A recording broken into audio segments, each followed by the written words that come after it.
xibaar yu wér te wóor ca tàng-tàng ba abonnez-vous pour ngeen di mën di jot suñuy vidéo. daleen ak jàmm seen chaîne bi di Buzz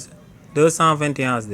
kii di Tahirou Sarr di ak politicien bu kenn doot présenté ci réew mi di Sénégal di njiitalu parti politique bi ñu dippee les nationalistes démb ci conférence de presse bi mu daan amal yëkkati woon na ay kàddu daal di koy jëmale ci 18 supporters sénégalais yi nga xam ne ñoom lañ tegoon loxo ci final bi nga xam ne moom moo doon jaar ci diggante réewu Sénégal ak réewu Maroc daal di ci ñaawlu bu baax a baax taxawaayu diplomatie réewu Sénégal daal di siy ñaaw taxawaayu fédération football bu réewu Sénégal waaye tamit daal di ciy rafetlu tànk yi nga xam ne kii di président Macky Sall moo ngi ko fay daal di dox. si li ni mel buñ sukkandikoo ci kii di Tahirou Sarr ne waa fédération football bu Sénégal depuis bañ jàppee 18 supporters yoo xam ne lu leen taxoon a daal di jóg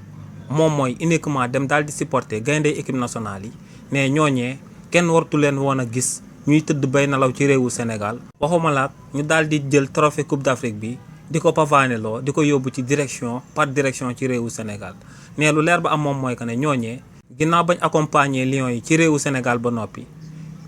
ci bés bi ci topp ci saa si lañ waroon a jëlaat vol delluwaat foofee ca Maroc ngir daal di taxawu 18 supporters yooyee nga xam ne bëgg seen réew rek moo sabab ñu daal di leen di teg loxo ca Maroc waaye tamit ne boo weesoo fédération football bu Sénégal boo xuusee ba dugg ci état bi jëmale ko seen relation diplomatique ne da ngay daal di gis que ne ñooñee ñàkk fulla gu mot sëkk lañ daal di wane seen diggante ñoom ak Maroc ginnaaw ba àdduna bi yëpp gisee circonstances yi nga xam ne moom lañ tegee loxo 18 supporters sénégalais yooyee nga xam ne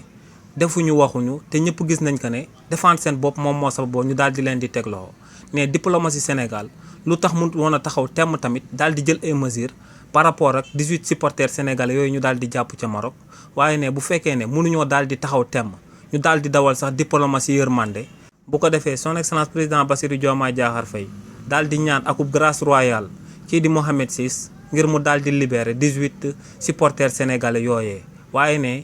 autorité yu bees yu daal di nekk ci bopp réew mi dëgëruluñ nooyaluñ dañoo nekk rek di seetaan 18 supporters sénégalais yooyu nga xam ne defuñu waxuñu te àdduna bi yëpp xam nañ li ni mel nee nag daal dinay dégg de source sûre que ne